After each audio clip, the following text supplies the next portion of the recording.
নকল প্রেমে মন মজাইয়া হইয়া গেছি দিওয়ানা।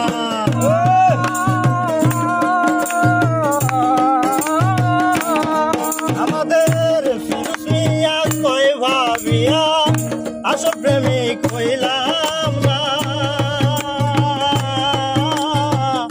নকল প্রেমে মন মজাইয়া হইয়া গেছি দিওয়ানা। তাই তো আমার এই লাঞ্ছনা রে বন্ধু, আমার এই লাঞ্ছনা রে বন্ধু, তাই তো আমার এই লাঞ্ছনা রে বন্ধু। এসে ভবের বাজারে গাছেরই ফল বছরে একবার আর প্রেম কি গো, গাছেরই ফল বছরে একবার ধরে। প্রেমিক